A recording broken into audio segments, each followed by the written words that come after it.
We're learning more about Donald Trump's proposed budget, and unfortunately, he specifically targets cuts to programs that, of course, benefit those who are economically disadvantaged, many of whom are students. So how does his budget impact students? Well, the budget includes a $7.1 billion or 10% decrease for the US Department of Education compared to 2019 funding. So of course, that's going to really hurt students who rely on grants or various programs to help them pay for school. Under Trump's proposed budget, the public service loan forgiveness program would also be eliminated. It wouldn't be cut, it would be eliminated. So how does that program work? Well, if you are willing to graduate school and work as a public servant or for a nonprofit organization or for the government, usually what happens under this program is after making payments for about 10 years straight, they will forgive your loans.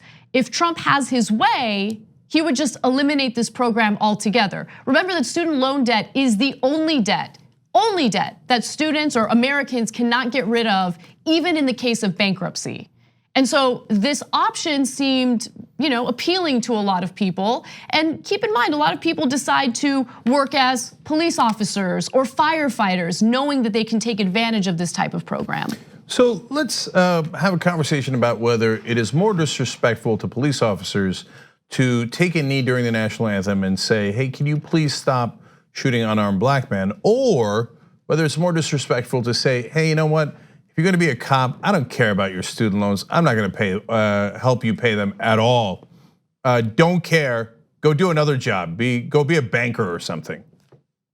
So what are budgets? They are your priorities. And that's true in your family and it's true in the government. So Donald Trump has just announced that students are not a priority for him. Of course. Building a wall is a priority, to fearmonger about immigrants. The defense industry, where we outspend the other top 8 nations combined. But hey, the defense contractors gotta get paid, that's a priority. Medicare, Medicaid, not a priority. Your kids, definitely not a priority. You wanna do something good in the world? Work in the public sector, no way. You wanna go into the armed forces? We don't support the troops. We pretend to support the troops so we can get Lockheed Martin and Raytheon some more contracts. That's what they do, and that priority screams through this budget. Exactly, and there's one other wrinkle to this that I wanted to share with you all.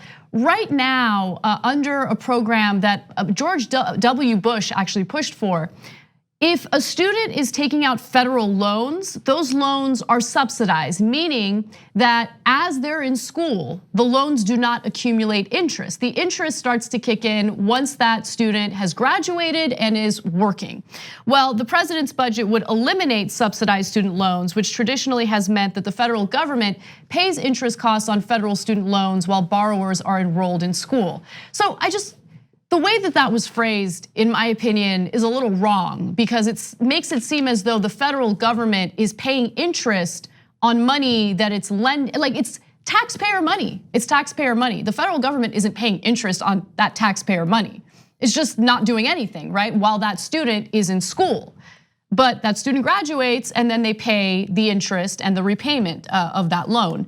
So look, I think the best point here is this shows what Trump's priorities are. He campaigned on a platform that specifically talked about the economic misery that many Americans are facing. It obviously resonated with a lot of Americans, and he has turned his back on them. He does not care about students. He does not care about the very real ramifications that student loan debt is going to have and is already having on our economy.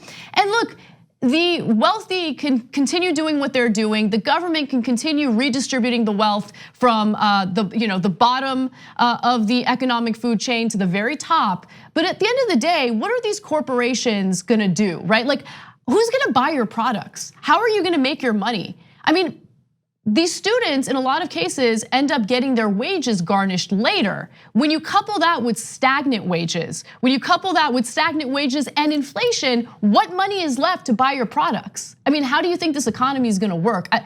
And it's amazing because what you hear from the right wing over and over again is, yeah, man, free markets, it's supply and demand economics, it's so common sense. Okay, so What if there's a lot of supply, no demand, because no one can afford it?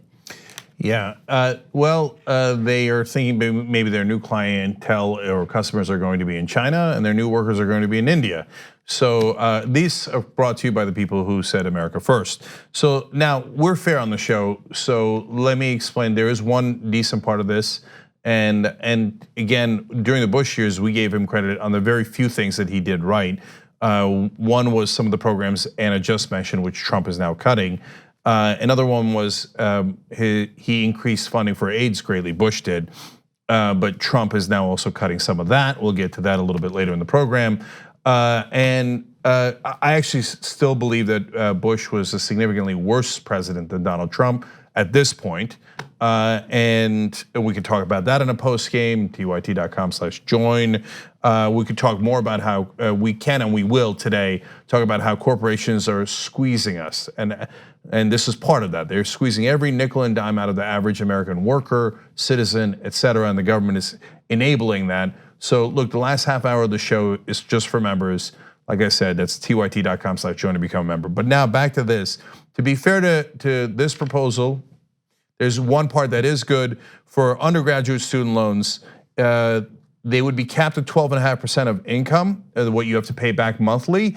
So that's not that different, but after 15 years of monthly payments, any remaining student loan debt would be forgiven.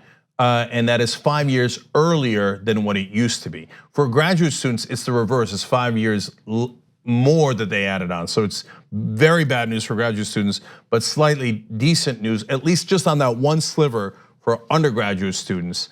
Now, mind you though, another bad part of this bill, again, to the point Anna was making about interest is, if your interest starts piling up your freshman year as opposed to when you graduate, well, especially if you're a graduate student, because that's a lot of years that pile up there, you'll walk out with much greater debt. That's a lot more money you're gonna have to pay back, because as you know, interest accumulates and could be a crushing burden. It was already a crushing burden. This is gonna make it significantly worse.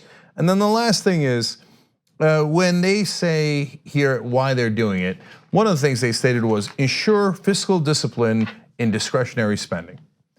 So when it comes to students and you guys getting a shot at the American dream, all of a sudden it's all about fiscal discipline.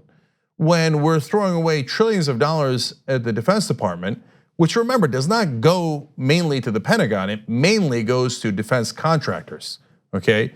When we're wasting billions upon billions of dollars, we don't need any fiscal discipline, nope.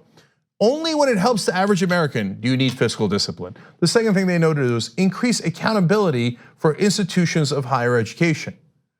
Now, when it comes to, again, Raytheon, no accountability. When it comes to the Fed, we can't audit the Fed, no accountability, right? When it comes to people with the most amount of wealth and power, no accountability, no fiscal discipline. When it comes to the average American, all of a sudden, they care about accountability and fiscal discipline. They're giant hypocrites. So Cenk gave Trump a little bit of credit on one portion of his proposal, and I'm gonna take that credit back. Because the devil's really in the details. So while I do applaud the idea of students being able to get their loans forgiven 5 years earlier, and of course these are undergrad students, again, the devil's in the details, because right now the system on how much, what percentage the students have to pay back is based on a number of things, including income and family size. And so the formula really depends on your current situation. And Trump is arguing, nah, it's too complicated, so we're just gonna have one program. Like one program, we're not gonna consider all the other factors and we're gonna move forward with that.